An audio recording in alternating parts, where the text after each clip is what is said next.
দামি জিনিস সহজে পাইলে মানুষ কদর করে না। আল্লাহ তাআলাও চাইলেন এমন দামি জিনিসের মালিক আমি আল্লাহ তাদের বানাবো, যদি বিনা পরিশ্রমে অর্জন করে মূল্যায়ন করবে না। আল্লাহ তাআলা মূসা আলাইহিস সালামকে বললেন, পয়গম্বর আমি ওদেরকে ওই জেরুজালেমের কর্তৃত্ব দিব, কোনো সন্দেহ নাই, তবে শর্ত হইল ওই জেরুজালেমে যারা শাসন করতেছে তাদের বিরুদ্ধে বনি ইসরাইলীদের জিহাদ করতে হবে,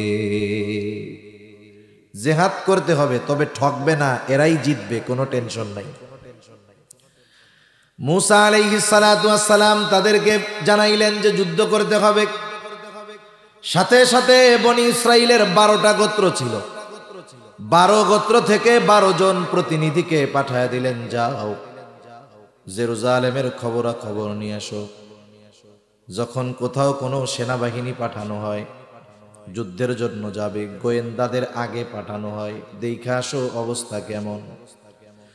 12 জন যখন ওই শহরের দরজা দিয়া ঢুকছে, বলেন তো আপনাদের এলাকায় যদি চাইনিজ কোনো মানুষ আছে, চায়নার কোনো মানুষ আসে, অথবা আফ্রিকার কোনো মানুষ আছে, আপনারা কি চিনতে পারবেন?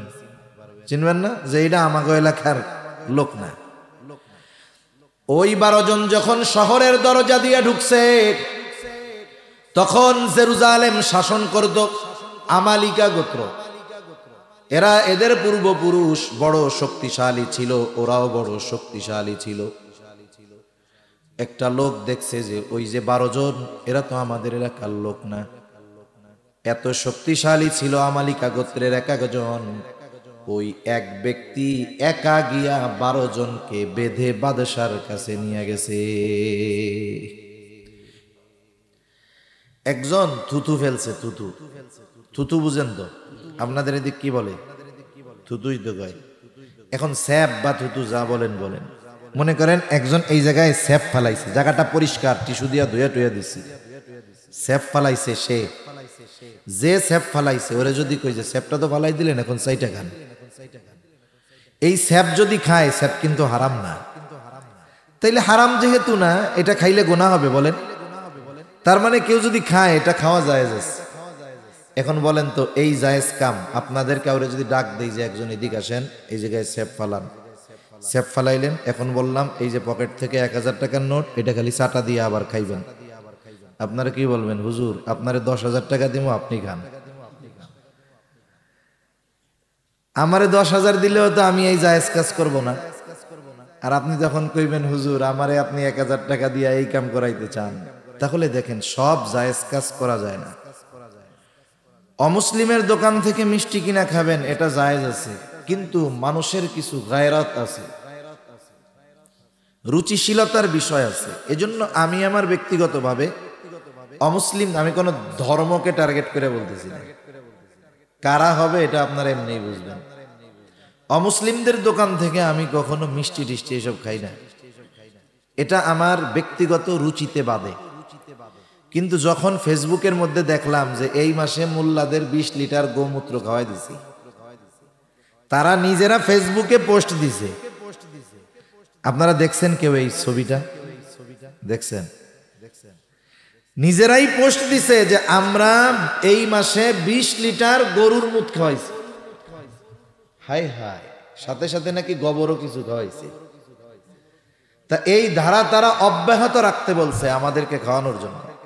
এখন বলেন, ওরা যেহেতু এই কাজ করে, আগে শুনতাম, এখন ওরা আত্মস্বীকৃতি দিল যে হ্যাঁ আমরা এই কাজ করি, ঠিক না? এখন বলেন তো এই নাপাক খাওয়া আমাদের জন্য ঠিক হবে? এখন আমরা তো এই বিষয়ে পরিপূর্ণ, আগে সংশয় সন্দেহ ছিল, এখন নিশ্চিত হইলাম যে ওরা এই কাজ করে। তাহলে ওই ধরনের খাবার খাওয়ার দ্বারা ঈমান দুর্বল হবে। আগে ছিল রুচির বিষয়, এখন হয়ে গেছে ঈমানি গায়রতের বিষয়, ঠিক কিনা?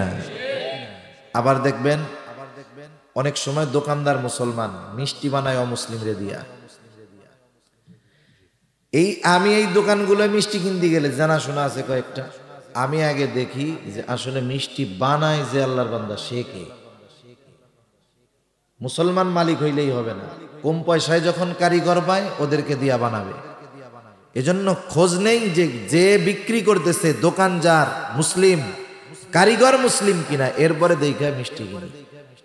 কমপক্ষে ও যা খাওয়াক ময়লা টয়লা সোয়াবিন পাম অয়েল খাওয়াবে, গরুর মুত্ত আর খাওয়াবে না। কোন কথার থেকে গেলাম, সব জায়েজ কাজ করা যায় না।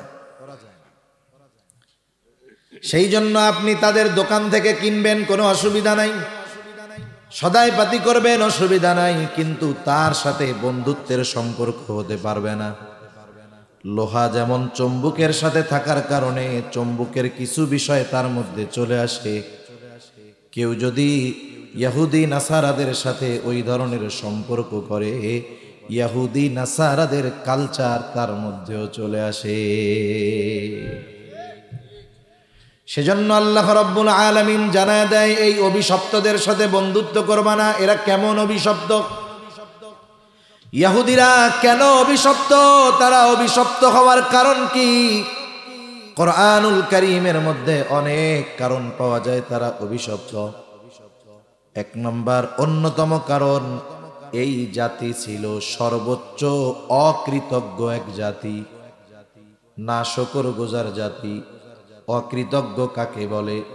যে আল্লাহ তাআলার নেয়ামত পাওয়ার পর নেয়ামতের শুকরিয়া আদায় করে না, ওকেই বলা হয় অকৃতজ্ঞ। পবিত্র কোরআনুল কারীমের সর্ববৃহৎ সূরা, এই সূরার নাম কি বলেন তো? বাকারা, গাভীর সূরা। ওই যে বনি ইসরাইলদেরকে এক হত্যাকাণ্ডের ঘটনা নিয়ে গাভী খুঁজতে কইছিল, এখন ওই গাভী খুঁজতে যাই ওরা এমন ঝামেলা বাঁধাইছে, লাস্টে এখন এই গাভীর নামে একটা সূরাই হয়ে গেছে। এই সূরা বাকারার মধ্যে আল্লাহ তাআলা বনি ইসরাইলদেরকে প্রদত্ত ধারাবাহিক প্রায় 40টার উপরে নেয়ামতের কথা আল্লাহ তাআলা বর্ণনা করছেন। হাকিমুল উম্মাত আশরাফ আলী থানবী রহমাতুল্লাহি আলাইহি, আশরাফ আলী থানবী রহমাতুল্লাহি আলাইহির একটা তাফসির আছে, তাফসিরে বয়ানুল কোরআন। তাফসিরে বয়ানুল কোরআনের মধ্যে আশরাফ আলী থানবী রহমাতুল্লাহি আলাইহি একেবারে নাম্বার উল্লেখ করে করে করে করে লিখে দিয়েছেন যে এতগুলো নেয়ামত দিছে ধারাবাহিকভাবে। আফসোসের ব্যাপার হলো প্রত্যেকটা নেয়ামতের বিপরীতে ওদের অকৃতজ্ঞতা প্রকাশ পাইছে। আল্লাহ রাব্বুল আলামিন ওদেরকে নেয়ামত দিয়েছে আর ওরা সর্বোচ্চ অকৃতজ্ঞতার পরিচয় দিয়েছে। কত কত নেয়ামত আল্লাহ তাআলা বনি ইসরাইলদেরকে দিয়েছেন, অগণিত নেয়ামত দিয়েছেন। হযরত মূসা আলাইহিস সালাতু ওয়াস সালামকে যখন আল্লাহ তাআলা বললেন, ও পয়গম্বর মূসা, আপনি বনি ইসরাইলদেরকে নিয়ে মিশর ছেড়ে চলে যান। কোথায় যাবে? আল্লাহ তাআলা চাইলেন বনি ইসরাইলের পূর্ব নিবাস, আদি নিবাস, ওই জেরুজালেমের কর্তৃত্ব আল্লাহ তাদের ফিরায়া দিবে। বনি ইসরাইলদের আদি নিবাস ছিল জেরুজালেম। হযরত ইব্রাহিম আলাইহিস সালামের দ্বিতীয় সন্তান ইসহাক আলাইহিস সালাম, ইসহাক আলাইহিস সালামের সন্তান হলো ইয়াকুব আলাইহিস সালাম। অনেকে আমরা জানি না, অনেকে ভাবে মসজিদুল আকসা নির্মাণ করছে হলো সুলাইমান আলাইহিস সালাম। না না, উনি এটার সংস্কার করেছে, কিন্তু এই মসজিদুল আকসা এটা নির্মাণ করেছে হযরত ইব্রাহিম আলাইহিস সালাম। নবীরা যেই জায়গায় যায় আগে সেই জায়গায় মসজিদ বানায়। আল্লাহ তাআলা যখন আদম আলাইহিস সালামরে দুনিয়ায় পাঠাইছেন, উনি প্রথম নিজের ঘর না বানাইয়া আগে বানাইছেন আল্লাহর ঘরে, ইবাদতের ঘর। আল্লাহ তাআলা কোরআনুল কারীমের মধ্যে বলেন, ইন্না আউওয়ালা বাইতিন ওয়াদিআ লিন-নাসি লাল্লাযী বিবাক্কাতা মুবারাকান ওয়া হুদাল লিল-আলামিন। আল্লাহ তাআলা বলেন, ইন্না আউওয়ালা বাইতিন ওয়াদিআ লিন-নাস, মানুষের জন্য সর্বপ্রথম যেই ঘর বানানো হয়েছে, ওয়াদিআ লিন-নাস লাল্লাযী বিবাক্কাতা, সেটা বাক্কা, বাক্কায় অবস্থিত, মক্কা, এই ঘর আল্লাহর ঘর। বিবাক্কাতা মুবারাকান ওয়া হুদাল লিল আলামিন, এই ঘরটা হলো বরকতময় ঘর, গোটা বিশ্ব জগতের সকলের হেদায়েতের মূর্ত প্রতীক এই ঘর। আবার ইব্রাহিম আলাইহিস সালাম ওনার জন্মস্থান ছিল হলো ইরাকের বাবেলে, হিজরত করেছেন জেরুজালেম। রাসূল আকরাম সাল্লাল্লাহু আলাইহি ওয়াসাল্লামকে প্রশ্ন করা হলো, ইয়া রাসূলুল্লাহ, দুনিয়ার মধ্যে সর্বপ্রথম মসজিদ কোনটা? রাসূল আকরাম সাল্লাল্লাহু আলাইহি ওয়াসাল্লাম বলেন, সর্বপ্রথম মসজিদ হলো মসজিদুল হারাম। এরপরে প্রশ্ন করা হইল, এরপরে কোনটা? তিনি বললেন, এরপরে হইল মসজিদুল আকসা। এই মসজিদুল আকসা হলো দ্বিতীয় ঘর। কে নির্মাণ করেছে? এটা নির্মাণ করেছেন হযরত ইব্রাহিম আলাইহিস সালাম। ইব্রাহিম আলাইহিস সালাম এই ঘর নির্মাণ করছে। হিজরত করে আসছেন ফিলিস্তিন, ওইখানে ওনার ইসমাইল আলাইহিস সালামের বংশধর হইছে হলো বাইতুল্লাহ, মক্কায়। ইসমাইল আলাইহিস সালামের পরে আর কোনো নবী নাই, একবারে শেষ নবী মুহাম্মদুর রাসূলুল্লাহ সাল্লাল্লাহু আলাইহি ওয়াসাল্লাম। আর ইসহাক আলাইহিস সালাম থেকে নিয়ে ধারাবাহিকভাবে নবী। ইসহাক আলাইহিস সালামের ছেলের নাম ইয়াকুব আলাইহিস সালাম। ইয়াকুব আলাইহিস সালামের আরেক নাম ছিল ইসরাইল। ইয়াকুব আলাইহিস সালামের ছেলে ছিল 12 জন। কয়জন? 12 জন। এই 12 জনের মধ্যে একটা ছেলের নাম ছিল ইয়াহুদা অথবা ইয়াহুজা। উনি বড় সন্তান অথবা চতুর্থ সন্তান। এই সন্তানের নাম অনুসারে ইয়াহুদি গোত্র এটা প্রসিদ্ধ হয়েছে বেশি। মুসা আলাইহিস সালামের মাধ্যমে ইয়াহুদি ধর্ম বিশ্বব্যাপী বেশি প্রসিদ্ধি লাভ করছে। ইয়াকুব আলাইহিস সালামের আরেক সন্তানের নাম ইউসুফ আলাইহিস সালাম। ইউসুফ আলাইহিস সালামের ঘটনা আপনাদের জানা আছে। ইউসুফ আলাইহিস সালাতু ওয়াস সালামকে যখন বাকি 11 ভাই করার নিয়ত করলো, একজনের পরামর্শ অনুযায়ী যখন তাকে কুয়ার মধ্যে ফালায় দেওয়া হলো, বণিক দল পানি তুলতে গিয়া বালতি যখন ফালায়, ইউসুফ আলাইহিস সালাম বালতির সাথে উপরে উঠে আসছে। তাকায় দেখে, আরে সুন্দর, কত সুন্দর চেহারা। নিয়ে গেছে মিশরের বাজারে বিক্রয় করার জন্য। আপনাদের বাজারে যখন দামি কোনো জিনিস ওঠে সবাই কিন্তু কিনতে পারে না। হাফ কেজি ওজনের বোয়াল মাছ সবাই কিনতে পারে। ওই বোয়াল মাছটা যদি 30 কেজি ওজন হয়, মাছ তো বোয়ালি, কিন্তু ওজন বেশি, দামও বেশি, ঠিক না? ইউসুফ আলাইহিস সালামের চেহারা সুন্দর, গোলাম বানায়া বিক্রয় করবে, সকলের কেনার মতো অ্যাবিলিটি নাই। কে কিনছে? মিশরের খাদ্যমন্ত্রী কিনা নিয়ে গেছে। খাদ্যমন্ত্রীর ঘরে ইউসুফ আলাইহিস সালাম যতই কৈশোরে পদার্পণ করতেছে, যৌবনে পদার্পণ করতেছে, চেহারার সৌন্দর্য আরো বাড়তেছে। কত সুন্দর চেহারা! এই চেহারায় আকৃষ্ট হয়ে গেল মিশরের খাদ্যমন্ত্রীর স্ত্রী। ইউসুফ আলাইহিস সালাতু ওয়াস সালামকে কুপ্রস্তাব দিল, উনি রাজি হয় নাই। ওই মহিলা চক্রান্ত করে ইউসুফ আলাইহিস সালামকে জেলে পাঠায়া দিছে। কেমন সুন্দর ছিল ইউসুফ আলাইহিস সালামের চেহারা! মানুষেরা, মেয়েরা বলা বলি করতেছে, দেখ এত সম্ভ্রান্ত ব্যক্তির স্ত্রী, সে তার ঘরের কাজের লোক, গোলাম তো ছিল তখন। কয় যে এর প্রেমে আসক্ত হইয়া কি করছে, দেখ লজ্জার ব্যাপার। সবার জবাব তো আর একসাথে দেওয়া সম্ভব না।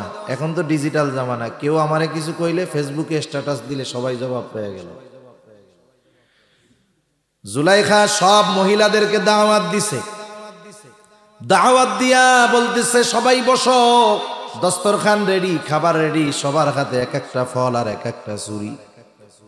বলতেছে, তোমাদেরকে যখন বলবো তখন তোমরা ছুরি দিয়া ফল কাটা শুরু করবা। এইবার সবাই প্রস্তুত। ইউসুফ আলাইহিস সালামকে তাদের সামনে আনা হলো। সবাই ইউসুফ আলাইহিস সালামের দিকে তাকায়া আছে।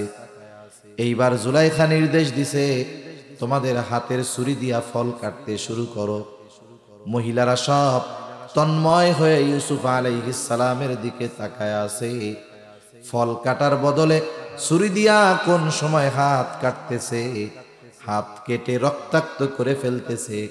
ওই সৌন্দর্যের দিকে তাকায়া এতটা তন্ময় হয়েছে যে কেউ হাত কাটতেছে কিন্তু টের পাইতেছে না।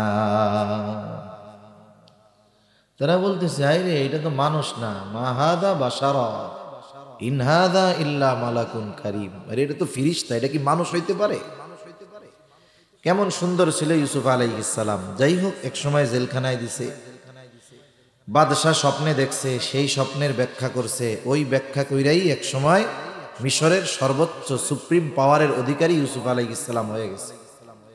যেই সময় ইউসুফ আলাইহিস সালাম মিশর পরিচালনা করতেছেন, ওই সময় আশেপাশের সব দেশে দুর্ভিক্ষ। মিশর হলো ফিলিস্তিনের পাশেই, সব জায়গায় দুর্ভিক্ষ। প্রথম 7 বছর যেই ফসল উৎপাদন ভালো হয়েছে, স্বপ্নের ব্যাখ্যা, বাদশাহ এই কথাটা তার ভালো লাগছে। সে এমন ভাবে সম্পদ বা শস্য গুদামজাত করছে যে দুর্ভিক্ষের 7 বছর সে নিজের চাহিদা পূরণ কইরা, নিজের দেশের চাহিদা পূরণ কইরা আশেপাশের দেশের মানুষকেও সে খাদ্য শস্য দান করতে পারে। যখন আশেপাশের মানুষরা শুনছে যে ওই জায়গায় গেলে তো শস্য পাওয়া যাবে, সবাই লাইনে লাইনে আসছে, এক একজন এক এক বস্তা পাবে। ইয়াকুব আলাইহিস সালামের ছেলে আরো 11 জন আছে, এই জন তো বাদশাহ জানে না। ইয়াকুব আলাইহিস সালামের ছেলেরা বলতেছে, আব্বা আমরা যাই, 10 ভাই আসছে, 10 বস্তা নিয়ে গেছে। উনি তো চিনা ফেলছে এরা আমার ভাই। যাই হোক, লম্বা ইতিহাস। এক সময় জানছে, ওনাদেরকে মাফ করে দিছে। সাথে সাথে বলছে, এক কাজ করো, আব্বারে বলছে যে আপনি আমার ভাইদেরকে সহ সবাই মিলে জেরুজালেম থেকে মিশরে চলে আসেন। দীর্ঘকাল ওনারা মিশরে থাকছে। এখন ফিলিস্তিনের অবস্থা পরিবর্তন। ওই সময় গোটা দুনিয়ার মধ্যে সবচাইতে উর্বর এবং সবচাইতে আধুনিক শহর ছিল জেরুজালেম।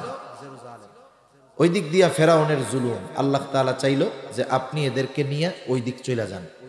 মুসা আলাইহিস সালাম আল্লাহর নির্দেশে রওনা দিয়ে দিলেন।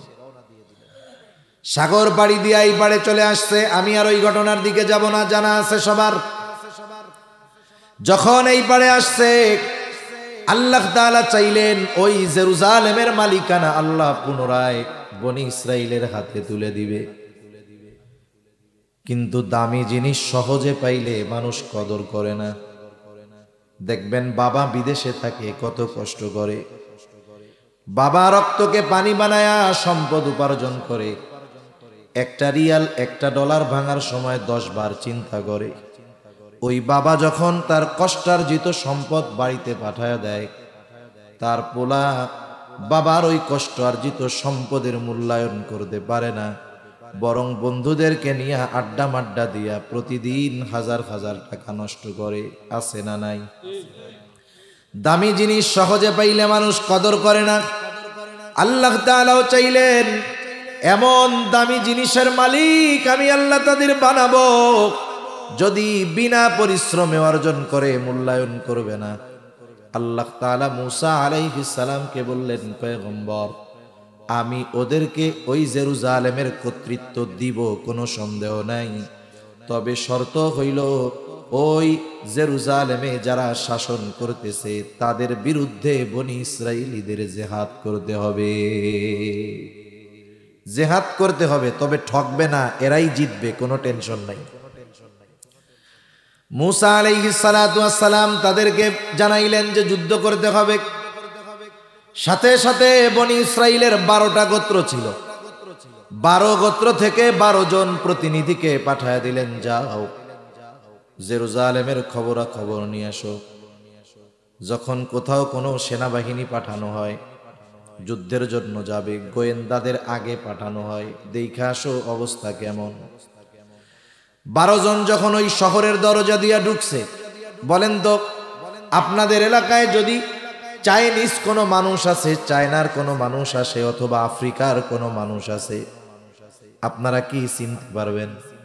চিনবেন না যে এটা আমাগো এলাকার লোক না।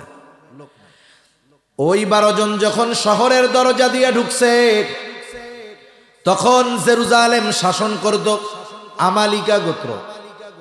এরা, এদের পূর্বপুরুষ বড় শক্তিশালী ছিল, ওরাও বড় শক্তিশালী ছিল। একটা লোক দেখছে যে ওই যে 12 জন, এরা তো আমাদের এলাকার লোক না। এত শক্তিশালী ছিল আমালিকা গোত্রের এক একজন। ওই এক ব্যক্তি একা গিয়া 12 জনকে বেঁধে বাদশার কাছে নিয়ে গেছে। একজন কয়জন রে বাইন্ধে ফেলছে? 12 জন রে। এখন বাদশার কাছে নিয়ে গেছে। এরা তো বিন্দেশি লোক, গুপ্তচর, গোয়েন্দা টোয়েন্দা হইতে পারে, কি করা যায়? কয়েকজন বাদশাকে পরামর্শ দিছে, বাদশাহ এক কাজ করেন, এদের ছেড়ে দেন। কি বলো, ছেড়ে দিব কেন? বলে ছেড়ে দিলে লাভ হইল, এরা তো আমাদের কি শক্তি জানতে পারছে, যে একজনই 12 জনরে প্যাকেট করে ফেলছে। তা ওরা গিয়া যখন ওদের কওমের লোকের কাছে বলবে যে ওরা কিন্তু এরকম শক্তিশালী, তাহলে এই খবর পেয়ে ওরা ভয়ে আমাদের দেশ স্বপ্নেও আক্রমণ করতে চাইবে না। বাদশার কথাটা ভালো লাগছে, বাদশা ছেড়ে দিছে ওদের। এখন ওরা গিয়া মুসা আলাইহিস সালামের কাছে রিপোর্ট পেশ করছে যে এলাকা তো ভালো, জমিন খুব উর্বর, শহরটাও চমৎকার, কিন্তু সমস্যা হইল ওরা এত শক্তিশালী, ওরা একজন আমাদের 12 জনরেই প্যাকেট করে দিছে। তা মুসা আলাইহিস সালাম বললেন, শোনো, তোমরা এদের কাছে গিয়ে ওই শহরের যত ফজিলত আছে সব বলবা, কিন্তু ওরা যে এত শক্তিশালী এটা শুধু গোপন রাখবা। আমরা মানুষ, আমাদের অভ্যাস কি জানেন? আমাদের যেটা মানা করে ওইটা না করলে ভাল লাগে না। 2 জন ছাড়া বাকি 12 জন তাদের প্রত্যেকের গোত্রের কাছে গিয়া বলছে, মুসা আমাদের কাদের সাথে যুদ্ধ করতে বলে জানো? একজনেই কিন্তু 12 জনের প্যাকেট করে দিছে। এমনিই তো ও জাতি যুদ্ধ করতে রাজি না, যখন শুনছে এত শক্তিশালী, কয় এই যে বসলাম মরবো তবু যুদ্ধ করব না। মুসা আলাইহিস সালাম টেনশনে পড়ে গেছে, কি করা যায়? অনেক সময় আছে না, আপনি একজনের একটা কথা বললেন কিন্তু সে শুনে না, তখন আপনি কি করেন, এই দেখ আমি তোরে কত ভালোবাসি, আমি তোরে ওই দিন এইটা কিনা দিছিলাম, ওই বিপদে পড়ছিলি তোরে বাঁচাই দিছিলাম, এই উপকার তোর করছিলাম, তাহলে তুই আজকে আমার এই কাজটা কইরা দে। মানে একজনকে একটা বিষয় আদেশ করার আগে ওই ব্যক্তির ব্যাপারে আপনার যদি কোনো অনুগ্রহ থাকে স্মরণ করায়া দিলেন, তাইলে কি হইতে পারে, ওই যে আগে এত উপকার করছে, তাইলে এই লোকটার কাজটা কইরা দেই। মুসা আলাইহিস সালাম তাদেরকে জিহাদের নির্দেশ দেওয়ার আগে আল্লাহ প্রদত্ত যেই নেয়ামতগুলা তারা পেয়েছে সেগুলোর কথা স্মরণ করায়া দেয়। সেই কথাই আল্লাহ তাআলা বলেন, وَإِذْ قَالَ مُوسَى لِقَوْمِهِ يَا قَوْمِ اذْكُرُوا نِعْمَةَ اللَّهِ عَلَيْكُمْ إِذْ جَعَلَ فِيكُمْ أَنْبِيَاءَ وَجَعَلَكُمْ مُلُوكًا وَآتَاكُمْ مَا لَمْ يُؤْتِ أَحَدًا مِنَ الْعَالَمِينَ। আল্লাহ তাআলা বলেন, মুসা আলাইহিস সালাতু ওয়াস সালাম তার সম্প্রদায়কে বলতেছে, ওয়া ইদ ক্বালা মুসা লিকাওমিহি ইয়া কওমি যকুরু নি'মাতাল্লাহি আলাইকুম, হে আমার সম্প্রদায়, ওই নেয়ামতগুলোর কথা স্মরণ করো যেগুলো আল্লাহ তাআলা তোমাদেরকে দান করেছে। কি নেয়ামত দিয়েছে? আল্লাহ তাআলা বলেন, ইদ জাআলা ফীকুম আম্বিয়া, যিনি তোমাদের মধ্য থেকে অনেক নবী প্রেরণ করেছে। রাসূলুল্লাহ সাল্লাল্লাহু আলাইহি ওয়াসাল্লাম বলেন, বনি ইসরাইল কখনো নবী শূন্য হয় নাই। যখনই তাদের মধ্য থেকে একজন নবী পরপারে চলে গেছে, একজন নবী যখন ইন্তেকাল করেছে, আল্লাহ তাআলা আরেকজনকে নবুয়ত দিয়ে ওই শূন্য স্থান আল্লাহ পূরণ করে দিয়েছে। একেবারে ঈসা আলাইহিস সালাম পর্যন্ত বনি ইসরাইল কখনো নবী শূন্য হয় নাই। বলেন তো, আপনাদের এলাকায় বিভিন্ন বংশ গোত্র আছে নাকি? কি কি বংশ গোত্র আছে আপনাদের? দু একটা নাম বলেন। চৌধুরী, শেখ, তালুকদার, সরকার, একটা বংশ আছে না? ঘুমাসতেছে নাকি আপনাদের? তাকবীর দেন, নারায়ে তাকবীর। আমি তো আবার গরম দিয়ে কথা কইতে পারি না, এই শীতের রাত্রে গরম না দিলে হয় নাকি? কিন্তু ঠান্ডা মাথায় যা বলতেছি বুঝতেছেন তো? শীত কি বেশি লাগতেছে? বেশি লাগলেই তো ভালো হইতো, তাড়াতাড়ি যাওয়া যাইতো। এখন মনে করেন তালুকদার গোত্রে 20 জন বিসিএস ক্যাডার আছে। বিসিএস ক্যাডার বুঝেন তো? কয়েকজন আছে সচিবালয়ে, কয়েকজন আছে প্রশাসনে, কয়েকজন আছে পুলিশে, আবার কয়েকজন আছে মনে করেন যে অন্যান্য জায়গায়। বলেন তো, কোন বংশে যদি 20 জন বিসিএস ক্যাডার থাকে, ওই বংশের হেডামটা কি? কিছু কইলেই কইছি ন তালুকদার বংশের পোলা 20টা কিন্তু বিসিএস ক্যাডার। নেয়ামত মনে করে কি করে না, নেয়ামত মনে করে না যে আমরা আমাদের বংশে এতগুলো বিসিএস ক্যাডার আছে। কেউ যদি জিজ্ঞাসা করে যে তোমার বাড়ি কোথায়, তাই চিনেন নাই, ওই যে ওই গ্রামে বাড়ি, যেই গ্রামের তালুকদার বংশে 20টা বিসিএস ক্যাডার আছে। গ্রামের নাম বলার আগে বলে যে ওই বংশের পোলা আমি। দুনিয়ার মানুষ যদি তাদের বংশে দুনিয়াবি উচ্চ শিক্ষিত সম্মানিত ব্যক্তি থাকে, গর্ব মনে করে নিজেকে, নিজে না হইলেও নিজের বংশের লোক। বলেন তো, যেই বংশে ধারাবাহিকতার ক্রমান্বয়ে নবী আসছে, তাইলে এটা কত বড় নেয়ামত, কত বড় সৌভাগ্যের ব্যাপার।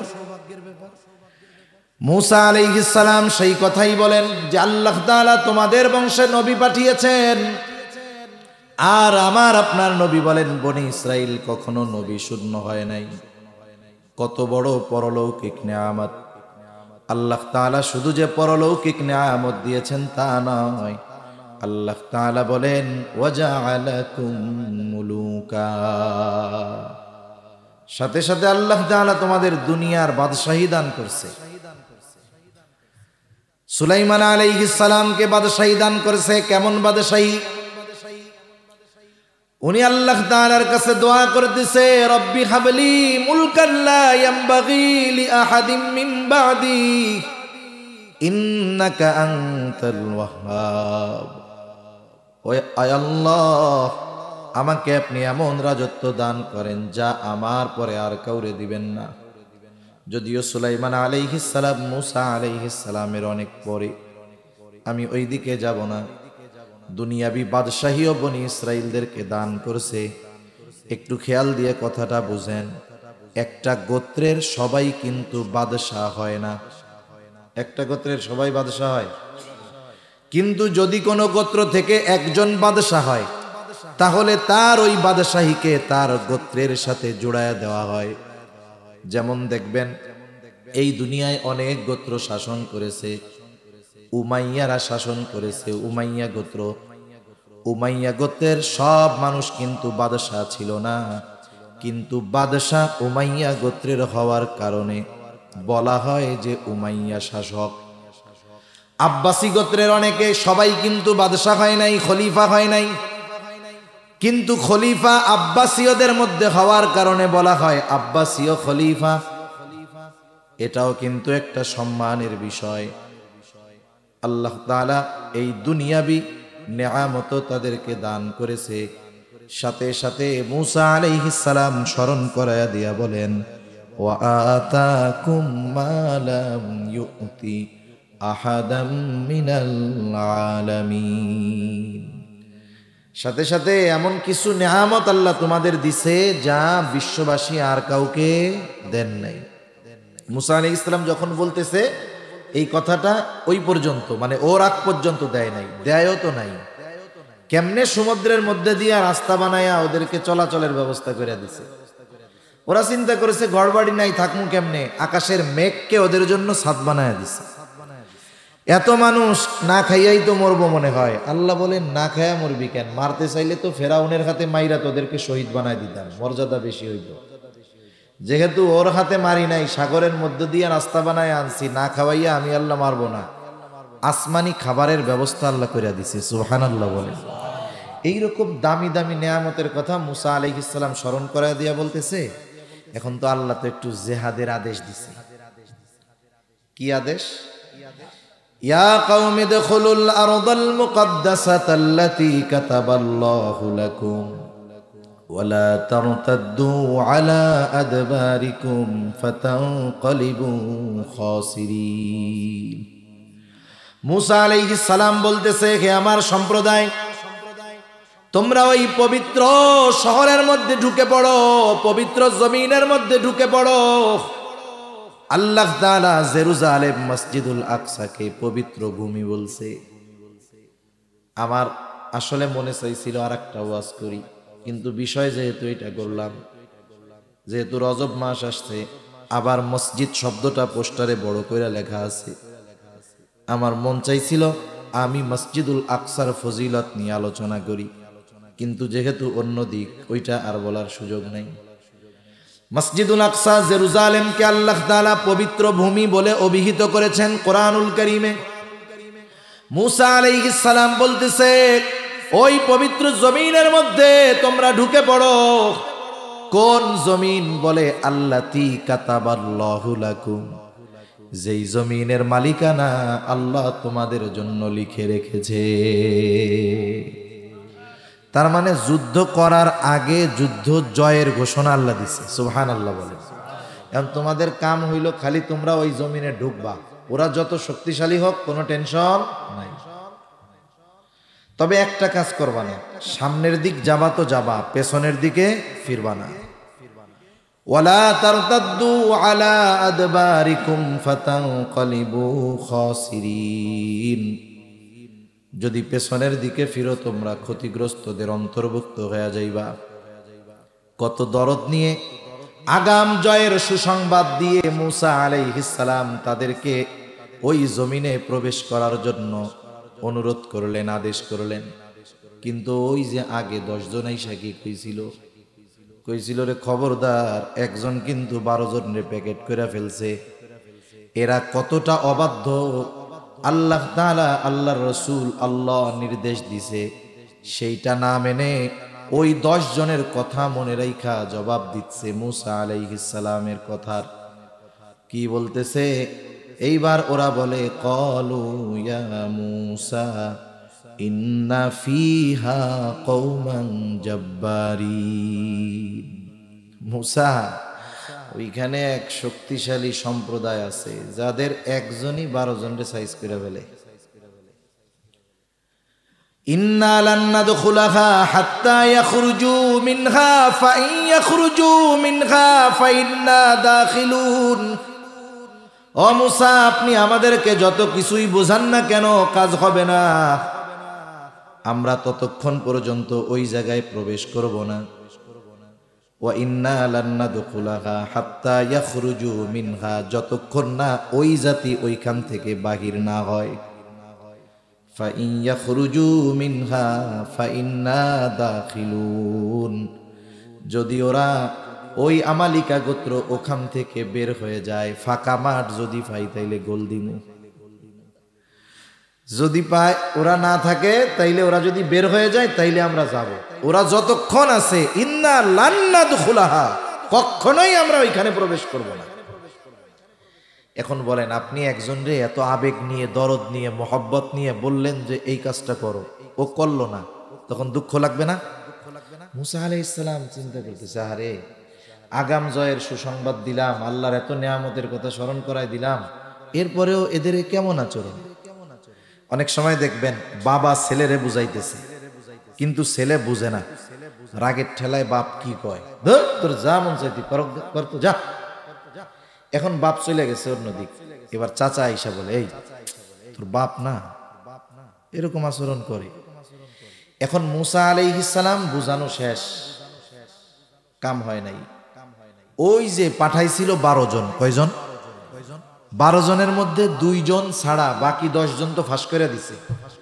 ওই 2 জন হলো, একজন হলো ইউশা ইবনে নুন, আর একজন হলো কালেব ইবনে ইউফানা। এই 2 আল্লাহর বান্দা, এরা একনিষ্ঠ আল্লাহর বান্দা ছিলেন। পরবর্তীতে ইউশা আলাইহিস সালামকে আল্লাহ নবুয়ত দান করছে। এইবার ওই 2 ব্যক্তি সবাইকে বুঝাইতেছে। قال رجلان من الذين يخافون أنعم الله عليهم ادخلوا عليهم الباب فإذا دخلتموه فإنكم غالبون। যাদের উপরে আল্লাহ তাআলার বিশেষ অনুগ্রহ ছিল, ওই 2 আল্লাহর বান্দা তাদেরকে বলতেছে, তোমরা শহরের নিকট দরজা দিয়ে শহরে প্রবেশ করো, কোনো টেনশন কইরো না। ফাইদা দাখালতুমুহু ফাইন্নাকুম গালিবুন, তোমরা শুধু ওই দরজা দিয়ে ঢুকবা, তোমাদেরকে ওই শক্তিশালী গোত্রের বিরুদ্ধে বিজয়ী যিনি করবেন তিনি কে?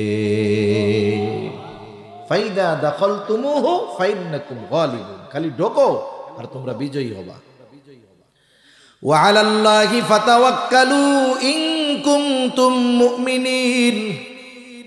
আরে তোমরা না মুমিন, আল্লাহর উপরে ভরসা রাখো। তোমরা যদি মুমিন হও, আল্লাহর উপরে ভরসা করে প্রবেশ করো, তোমরাই বিজয়ী হবা। মানুষের অবস্থা হলো এইরকম। মনে করেন ছোট বাচ্চা খাবার টাবার খায় না, মা বারবার বুঝায় যে আব্বা খাও, আব্বু খাও, ছেলে বলে না আমি খাবো না। বাচ্চাদের নিয়ম হইল ওই টাইমে যদি আরো তেল মারেন ও আরো বেকা হবে বেশি। এখন বাপ যায়া বলে আব্বা খাও, পোলা মনে মনে করে মা বুঝাইয়া খাওয়াইতে পারলো না, আব্বা যদি বুঝাই ফেলে কাম হবে নাকি, এবার আরো বেকা হইছে। বনি ইসরাইল চিন্তা করে মিয়া নবী বুঝাইয়া পারলো না, আর তোমরা আমাদের বুঝাইয়া ফেলবা। হ্যাঁ, এবার জবাব আরো কঠোর। ওরা বলতেছে ক্বালু ইয়া মূসা ইন্না লান নাদখুলাহা আবাদাম মা দামু ফিহা। ও মূসা আপনি শুনে নেন, ইন্না লান নাদখুলাহা আবাদাম মা দামু ফিহা। ওই জাতি যতক্ষণ ওইখানে অবস্থান করবে ততক্ষণ আমরা কখনোই ওইখানে প্রবেশ করব না। মূল কথা হইল আমরা ঢুকবো কিন্তু যুদ্ধ করতে পারবো না।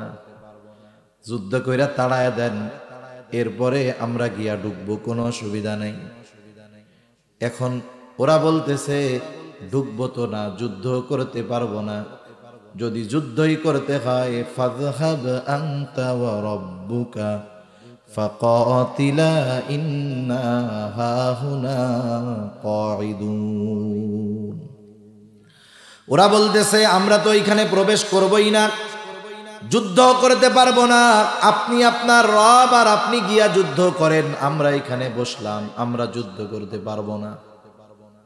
একটু চিন্তা করে দেখেন, সব মুফাসসির এই আয়াতের তাফসীরের মধ্যে রাসূলুল্লাহ সাল্লাল্লাহু আলাইহি ওয়াসাল্লামের সাহাবীদের কথা আনছেন যে চিন্তা করো কোথায় মূসা আলাইহিস সালামের সাথী আর কোথায় পয়গম্বর আরবি মুহাম্মদুর রাসূলুল্লাহ সাল্লাল্লাহু আলাইহি ওয়াসাল্লামের সাথী। এত নেয়ামত খাওয়ার পরেও, এত কুদরত দেখার পরেও আল্লাহ তাআলার নির্দেশ মেনে জিহাদের ময়দানে যায় নাই। যুদ্ধ জয়ের আগাম সুসংবাদ পাওয়ার পরেও যুদ্ধের ময়দানে যায় নাই। কিন্তু রাসূলুল্লাহ সাল্লাল্লাহু আলাইহি ওয়াসাল্লামের উম্মত বদরের যুদ্ধের ইতিহাস, লম্বা ইতিহাস, পটভূমি বলার মতো সময় নাই। যারা আছেন উলামায়ে কেরাম অথবা যারা ইতিহাস জানেন, আপনারা জানেন মূলত বদরের যুদ্ধটা সংগঠিত হওয়ার কথা ছিল না। নবীজি মূলত যুদ্ধের জন্য সৈন্যবাহিনী পাঠায় নাই, পাঠাইছিল ছোট্ট একটা দল আবু সুফিয়ানের বাণিজ্য কাফেলাকে আটক করার জন্য, বাধা দেওয়ার জন্য, আক্রমণ করার জন্য। আবু সুফিয়ান যখন বুঝতে পারছে বিপদ, মক্কায় খবর পাঠায়া দিছে যে কোনো মুহূর্তে আমাদের বাণিজ্য কাফেলা আক্রান্ত হইতে পারে, সাহায্যের জন্য লোক পাঠাও। আবু জেহেল 1000 সৈন্যবাহিনী সশস্ত্র অবস্থায় নিয়ে হাজির রওনা দিছে। এদিক দিয়ে আবু সুফিয়ান নিরাপদ জায়গায় পৌঁছায় গেছে। আবু জেহেলের কাছে খবর পাঠায় দিছে যে তোমরাও মক্কার অভিমুখে রওনা হয়ে যাও, আমরা নিরাপদ জায়গায় চলে আসছি, আর বিপদের আশঙ্কা নাই। কিন্তু আবু জেহেল ও চিন্তা করেছে এটাই তো সুযোগ, মুসলমানেরা সংখ্যায় কম আছে, অস্ত্র শস্ত্র তেমন নাই, আমি তো পূর্ণ প্রস্তুতি নিয়ে আসছি। এখন যদি ওদের সাথে লড়াই করতে পারি, ওদের লোকবল নাই, অস্ত্রের বলও নাই, হয়তো আমি ইসলামকে, মুসলমানকে চিরতরে নিশ্চিহ্ন করে দিতে পারবো। এই আশায় পায়ে পাড়া দিয়া যুদ্ধ করছে। অবস্থা এইরকম, নবীজি চিন্তায় পড়ে গেছে। একে তো গরমের সময়, দ্বিতীয়ত আবার রোজা, ওই বছরই রোজা প্রথম ফরজ হয়েছে। আরবের কি গরম, রোজা রেখে ওই গরমের মধ্যে যুদ্ধ না কইরা আর কোনো উপায় নাই। নবীজি সাহাবায়ে কেরামদের নিয়ে পরামর্শ করতেছেন। মুহাজিরদের কাছে সর্বপ্রথম পরামর্শ চাইলেন কি করা যায়। মুহাজির যারা মক্কা থেকে মদিনায় হিজরত করছে, তারা বলতেছে ইয়া রাসূলুল্লাহ, আমরা তো ঈমান এনেছি, দ্বীনের জন্য সব ছাড়ছি, আমরা যুদ্ধ করতে প্রস্তুত, কিন্তু সংখ্যায় বেশি আনসারেরা। যুদ্ধের জন্য তাদের সহযোগিতা দরকার। নবীজি চিন্তা করতেছিলেন, না জানি আনসারেরা বলে বসে, ইয়া রাসূলুল্লাহ, আপনারা আসলেন মদিনা মক্কা থেকে, থাকার জায়গা দিলাম, সব দিলাম, এখন কি আবার জীবনও দিতে বলেন নাকি? নবীজি আনসারদের পরামর্শ চাইলেন, কি করা যায়, যুদ্ধ করব কি করব না। আনসারদের মধ্য থেকে সাদ বিন মুআজ রাদিয়াল্লাহু তাআলা আনহু দাঁড়ায় গেল। সাদ বিন মুআজ রাদিয়াল্লাহু তাআলা আনহু বলে, ইয়া রাসূলুল্লাহ, আপনি আমাদের কাছে জানতে চান আমরা কি বলবো, আমাদের মত কি? শুনেন, আপনি যদি আমাদেরকে সমুদ্রের তীরে দাঁড় করায়া দেন আর যদি শুধু নির্দেশ দেন, তোমরা সবাই সমুদ্রের মধ্যে ঝাঁপায়া পড়ো, ইয়া রাসূলুল্লাহ, আপনি নির্দেশ দেওয়ার পরে আমাদের দিকে তাকায়া দেখবেন, আপনার এই নির্দেশ আমরা এমন ভাবে পালন করব, আপনি তাকায়া দেখবেন আপনার নির্দেশের পরে একটা মানুষও সাগরের তীরে দাঁড়ায় নাই, আপনি নির্দেশ দেওয়ার সাথে সাথে সকলে সমুদ্রের মধ্যে ঝাঁপায়া পড়বে। আপনি আমাদের মত চাইতেছেন, আমরা তো আপনার কথা মানার জন্য এরকম তৈরি। আরেকজন বলে, ইয়া রাসূলুল্লাহ, আমরা আপনার সামনে পেছনে ডানে বামে চতুর্দিকে অবস্থান নিয়ে যুদ্ধ করব। ইয়া রাসূলুল্লাহ, আপনি তাকায়া দেখবেন, আমাদের যুদ্ধ দেখে আপনি সন্তুষ্ট হয়ে যাবেন। সংখ্যা হইল ৩১৩ জন, তলোয়ার আছে ১০০টা, ঘোড়াও নাই, কিচ্ছু নাই, প্রচন্ড গরমের মধ্যে রোজা রেখে ৩১৩ জন তৎকালীন দুনিয়ার সর্বাধুনিক সমরাস্ত্রে সুসজ্জিত ১,০০০ কাফেরের বিরুদ্ধে লড়াই করার জন্য রওনা হয়ে গেছে। সংখ্যায় হলো ৩ ভাগের ১ ভাগ, অস্ত্র আছে ১০ ভাগের ১ ভাগ, কিচ্ছু নাই। কিন্তু এদের ইমানি পাওয়ার এমন ছিল, ওই ৩১৩ জনের ইমানি পাওয়ার এমন ছিল, ওই সময় যদি গোটা দুনিয়ার সব শক্তি তাদের বিরুদ্ধে লড়াইয়ে নামতো, ওই ৩১৩ জনের ইমানি শক্তির সামনে তারা তছনছ হয়ে যাইত। মুফাসসিরিনে কেরাম বিষয়টা আনছেন এই জন্য যে নবীজির আদেশ পালনার্থে সাহাবায়ে কেরাম কেমন ছিলেন। এই জন্যই তো আল্লাহ সুবহানাহু ওয়া তাআলা পবিত্র কোরআনুল কারীমের মধ্যে সাহাবায়ে কেরামের প্রশংসা বর্ণনা করছেন।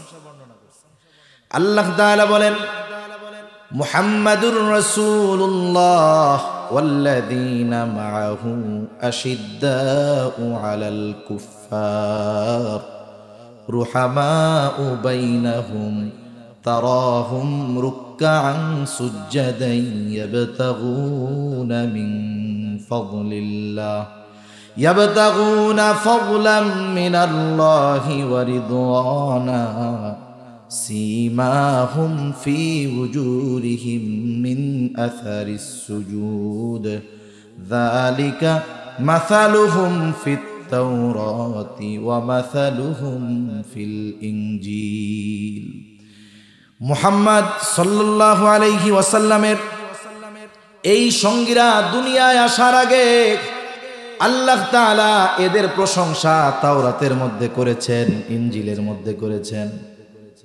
আর আমরা যখন খুলি শুধু বনি ইসরাইলের বদনাম, ঠিক না? আর আল্লাহ তাআলা এই সাহাবায়ে কেরাম এরা দুনিয়ায় আসার হাজার হাজার বছর আগে মুসা আলাইহিস সালামের উপর নাজিল হয়েছে তাওরাত, ঈসা আলাইহিস সালামের উপরে নাজিল হয়েছে ইনজিল। ওই তাওরাত ইনজিলের মধ্যে এই আবু বকর, ওমর, উসমান, আলী রাদিয়াল্লাহু তাআলা আনহুম সহ যত সাহাবায়ে কেরাম আছে সবার প্রশংসা আল্লাহ তাআলা করছে, সুবহানাল্লাহ বলেন। এজন্য পবিত্র কোরআনুল কারীমের ছোট্ট একটা সূরা, সূরা কাউসার, আল্লাহ তাআলা বলেন, ইন্না আ'তাইনাকাল কাউসার, আমি আপনাকে কাউসার দান করেছি। তা কাউসারের তাফসীর আপনারা শুনছেন। কাউসার অর্থ যে শুধু যে হাউজে কাউসার তা না। কাউসারের মূল ব্যাখ্যা মুফাসসিরিনে কেরাম বলেন, কাউসার মানে হলো আমি আপনারে অতি বেশি বেশি দিছি। কাউসারের ব্যাখ্যায় মুফাসসিরিনে কেরাম বলেন, নবীজির সাথী সাহাবী সঙ্গী এরাও কাউসার। কারণ এমন একদল সঙ্গী নবীজিকে আল্লাহ তাআলা দিয়েছে যা গোটা দুনিয়ার কোন পয়গম্বর এমন কোন সঙ্গী সাথী পায় নাই। সুবহানাল্লাহ। আল্লাহ তাআলা স্বয়ং প্রশংসা করছেন তাদের উপরে যে আল্লাহ সন্তুষ্ট, এটা আমাদের না জানাইলেও হইতো, কিন্তু আল্লাহ তাআলা জানাইছেন রাদিয়াল্লাহু আনহুম ওয়া রাদু আন। দেখেন, তাদের উপরে যে আল্লাহ সন্তুষ্ট এ কথাটা জানানোর জন্য আগে আল্লাহ বলতেছেন যে আমি আল্লাহ ওদের উপরে আগে সন্তুষ্ট, ওরাও আমার উপরে সন্তুষ্ট। আল্লাহ যে সন্তুষ্ট এই কথা আগে আল্লাহ বলতেছে, এইটা বলতেছে না যে ওরা আমার উপরে রাজি খুশি এই জন্য আমিও ওদের উপরে রাজি খুশি, বরং আল্লাহ বলতেছেন যে আমি ওদের উপরে রাজি খুশি, এটা আগে বলছেন আল্লাহ। তা যাই হোক, ওই দিক গেলে আর এক আলোচনার মধ্যে চলে যাবে। মুসা আলাইহিস সালামের সাথীরা বলতেছে ফাযহাব আনতা ওয়া রাব্বুকা ফাকাতিলা ইন্না হাহুনা কাঈদুন। মুসা, আপনি আর আপনার রব গিয়ে জিহাদ করেন, আমরা এখানে বসলাম, নড়তে চড়তে পারবো না। বলেন তো, এই কথা শোনার পরে মুসা আলাইহিস সালামের কষ্ট লাগবে কি লাগবে না? এত কষ্ট লাগছে, মুসা আলাইহিস সালাম আল্লাহর কাছে দোয়া করে বলে ক্বালা রাব্বি ইন্নী লা আমলিকু ইল্লা নাফসি ওয়া আখি ফাফরুক বাইনানা ওয়া বাইনাল কওমিল ফাসিকিন। মুসা আলাইহিস সালাম বলতেছে, ও রব, ইন্নী লা আমলিকু ইল্লা নাফসি ওয়া আখি, আমি আমার নিজের উপরে আর আমার ভাইয়ের উপরে ছাড়া আর কারো উপরে আমার নিয়ন্ত্রণ নাই। ওই দুইজনও এদের মধ্যে শামেল, এরা ছাড়া আর কারো উপরে আমার নিয়ন্ত্রণ নাই, ওরা আমার কথা শোনে না, মানে না।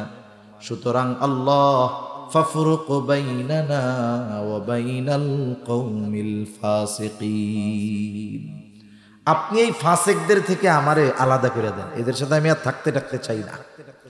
উম্মতের আচরণে নবীজি কত মর্মাহত কষ্ট যে নবী মুসা আলাইহিস সালাম বলতেছে ওদের থেকে আলাদা করে দেন, আমি আর থাকতে চাই না। আল্লাহ তাআলা মুসা আলাইহিস সালামকে সান্ত্বনা দিলেন, একটা হলো ওদের ওই অপরাধের শাস্তি, দ্বিতীয় ওনার একটু সান্ত্বনা দিচ্ছেন। আল্লাহ তাআলা বলেন ক্বালা ফাইন্নাহা মুহাররামাতুন আলাইহিম 40 সানা ইয়াতিহুনা ফিল আরদ ফালা তা'সা আলাল কওমিল ফাসিকিন। এই ফাসিক সম্প্রদায়ের আচরণে আপনি কষ্ট পায়েন না। শোনেন, এরা যে এমন আচরণ করলো, ক্ষতি তো ওদেরই হইছে। এই অকৃতজ্ঞতার কারণে, সীমা লঙ্ঘনের কারণে, অবাধ্যতার কারণে ক্ষতি ওদেরই হইছে। যেই জিনিসটা আমি আল্লাহ ওদেরকে সহজে দিয়ে দিতাম, অকৃতজ্ঞতার কারণে, অবাধ্যতার কারণে, সীমা লঙ্ঘনের কারণে এটাকে আমি ওদের জন্য 40 বছর নিষিদ্ধ করে দিলাম, হারাম করে দিলাম, পাবে না। এখন মুসা আলাইহিস সালামের সাথে এমন আচরণ করলো, সকালবেলাই বলে মুসা আমরা আর এইখানে থাকবো না, মিশরে চলে যাব। এইবার সকালবেলায় হাঁটা শুরু করেছে, হাঁটতেছে মিশরের দিকে। হাঁটতে হাঁটতে সকালবেলা হাঁটা শুরু করে, যখন সন্ধ্যায় হাঁটা থামায়, দেখে সকালে যেইখান থেকে হাঁটা শুরু করছে সন্ধ্যায় আইসা সেই জায়গায় হাজির। আবার পরের দিন হাঁটা শুরু করেছে, সকাল থেকে সন্ধ্যা পর্যন্ত হাঁটছে, সন্ধ্যার সময় আইসা দেখে আবার সেই জায়গায় হাজির। এইভাবে 1-2 দিন না, পুরা 40টা বছর সারাটা দিন আল্লাহ তাআলা এই বনি ইসরাইলদেরকে শুধু হাঁটানোর উপরে রাখছে। এই 40 বছর তিহ ময়দানের মধ্যে খালি ঘুরছে। 40 বছরের মধ্যে মুসা আলাইহিস সালাম দুনিয়া থেকে চলে গেছে, হারুন আলাইহিস সালামও চলে গেছে। এরপরে ইউশা ইবনে নুনকে আল্লাহ তাআলা নবুয়ত দিয়েছেন। ওনার নেতৃত্বে বনি ইসরাইলেরা তওবা করে আমালিকা গোত্রের সাথে যুদ্ধ করছে, আল্লাহ তাআলা তাদেরকে বিজয় দান করছে। এরপরে দীর্ঘকাল ব্যাপী বনি ইসরাইলের উত্থান পতনের ইতিহাস আছে, একবার দৌড়ানি খাইছে আবার আসছে, এভাবে করতে করতে সর্বশেষ খ্রিস্টীয় প্রথম শতাব্দীতে চূড়ান্তভাবে জেরুজালেম থেকে তাদেরকে বাহির করে দেওয়া হয়েছে। একেবারে 2000 বছর প্রায় ওরা জেরুজালেমে মসজিদুল আকসায় ঢুকতে পারে নাই ঠিক, ওদের মনে কি ঢোকার ইচ্ছা ছিল না? ছিল।